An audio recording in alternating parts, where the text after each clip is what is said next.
Hello everyone, welcome back to my channel అండి. చాలా రోజుల తర్వాత వీడియో పెడుతున్నాను. సో ఇవాళ అయితే చికెన్ హలీం ఎలా చేయాలో చూపిస్తున్నాను. ముందుగా అయితే వీట్ అండ్ బార్లీని నానబెట్టుకోవాలి 8 hours వరకు. దాని తర్వాత పెసరపప్పు, శనగపప్పు, మినప్పప్పు 1 tablespoon వేసుకొని, బాదం, ఇంకా ఏమో కాజు, పిస్తా ఉంటే పిస్తా కూడా వేసుకోవచ్చు. దలియా అంటారు కదండి, అది కూడా దీనిలో వేయాలి 1 tablespoon. అన్నీ ఒక 1 tablespoon వేసుకోవాలి. సో దాని తర్వాత చికెన్లో మనము జింజర్ గార్లిక్ పేస్ట్, పసుపు, కారం, ఉప్పు అన్నీ వేసి బాగా కలుపుకొని పెట్టుకోవాలి. ఎందుకంటే ఇలా నార్మల్గా కూడా వేసేసేయచ్చు మీరు రాగా, బట్ ఇలా కలిపితే ఇంకా టేస్ట్ చాలా బాగుంటుంది అన్నమాట. ప్రిపేర్ చేసిన తర్వాత టేస్ట్ అనేది చాలా బాగుంటుంది. సో ఇది 8 to 9 hours దాకా నానిపోయిన తర్వాత నేను ఇవి దీనిలోనే కొంచెం ఏం చేస్తానంటే బియ్యం ఒక 2 tablespoons వేసుకున్నానండి. సో ఇవంతా ఒక కుక్కర్లో వేసాను. నేనైతే ఇలా 1 inch వరకు వాటర్ వేసుకున్నాను, కానీ దానికన్నా ఎక్కువ కూడా వేసుకోవచ్చు. నాకు దానికన్నా ఎక్కువ పడింది తర్వాత మళ్ళీ ఒకసారి ఓపెన్ చేసి చూస్తే. సో ఇలాగా ఆనియన్స్ మనం పైన గార్నిషింగ్ వేసుకుంటాం కదండి. సో నేనైతే ఎయిర్ ఫ్రైలో రోస్ట్ చేస్తాను కాబట్టి చాలా ఇందాక చూపించాను కదా, దాంతో గ్రేట్ చేసి వాటర్ అంతా తీసేసేయాలి. దాని తర్వాత బాగా రోస్ట్ చేసుకోవాలి. బార్లీ ఉంది కదండి, ఆ పప్పులు కూడా దానిలో వేసేసి ఒకసారి విజిల్ పెట్టేయాలి. ఒక 3 to 4 విజిల్స్ వచ్చే వరకు పెట్టేసేయాలి. ఇంకో ప్యాన్లో మనం ఏం చేయాలంటే ఆయిల్, ఘీ 2 కలిపి వేసుకోవాలి. దగ్గరగా 4 to 5 tablespoons వరకు ఆయిల్, ఘీ కలిపి వేసుకోవాలి. తర్వాత ఆనియన్స్, ఇలాగా మిరపకాయలు ఇవి చూసుకొని వేసుకోండి. ఎక్కువ ఘాటు వేసేసుకున్న హలీం అనేది తినలేము మనము.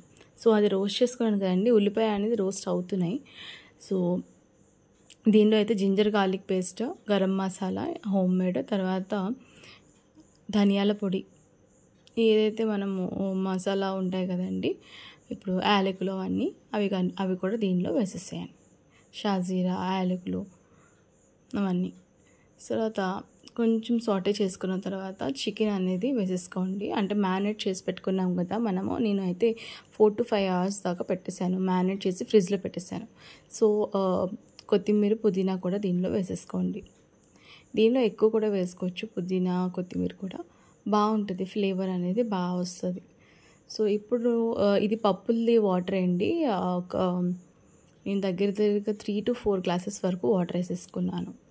సో మనం విజిల్ పెట్టుకున్నాం. 10 whistles వరకు పెట్టండి. పెట్టిన తర్వాత ఓపెన్ చేసి చూసుకోండి. 10 whistles అయిన తర్వాత సో మనకి బాగా స్మాష్ అయిపోద్ది. సో ఈ పక్కనైతే మనం పప్పులు అవన్నీ కూడా ఉడకపెట్టుకున్నాం కదండి, ఇది మ్యాక్సిమం అయిపోయిందండి. సో ఇది చల్లార్చుకోవడానికి పెట్టుకోండి. బాగా చల్లారిన తర్వాత మిక్సీలో వేయండి, లేదంటే మిక్సీ జార్ అనేది మనకి పాడైపోతుంది. సో నేను మిక్సీలో వేసుకున్న తర్వాత ఇలా ఈ పేస్ట్ అనేది ఇలా తయారవుద్ది, మన బరకగా ఉండాలి.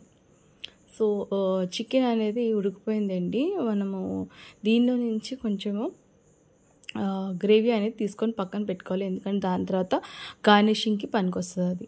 సో నేను బోన్ తీసుకున్నాను. బోన్ చాలా బాగుంటుంది బోన్లెస్ కన్నా. బోన్లో టేస్ట్ చాలా ఉంటుంది కాబట్టి సో బోన్స్ అన్నీ తీసేసేయండి.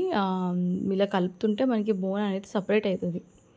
సో ఈ పేస్ట్ అనేది కొంచెంగా వేసుకొని కలపండి బాగా. మొత్తం వేయకండి, కొంచెం వేసుకొని కలుపుతూ ఉండండి. ఎందుకంటే ఎంత బాగా మనం కలుపుతామో అంత టేస్ట్ అనేది బయటకు వస్తుంది. హాఫ్ పేస్ట్ చేసాము, ఇప్పుడు హాఫ్ పేస్ట్ మళ్ళీ వేసి కలిపేసాము. సో ఒక పెద్ద బాండీలో తీసుకోండి. పెద్ద దానిలో తీసుకుంటే మనకి బాగా మిక్స్ చేయడానికి బాగుంటుంది. బాగా కలపాలండి, బాగా మ్యాష్ చేయాలి. సో మ్యాష్ చేసిన తర్వాత ఇలా అయితే ఉంటుంది. దీంతో పప్పుల గుత్తుతో బాగా మ్యాష్ చేయాలి. మ్యాష్ చేస్తుంది. ఇంకా మనము మిరియాల పొడి కూడా దీనిలో వేసుకోండి. బాగా కలపండి, బాగా కలపాలి.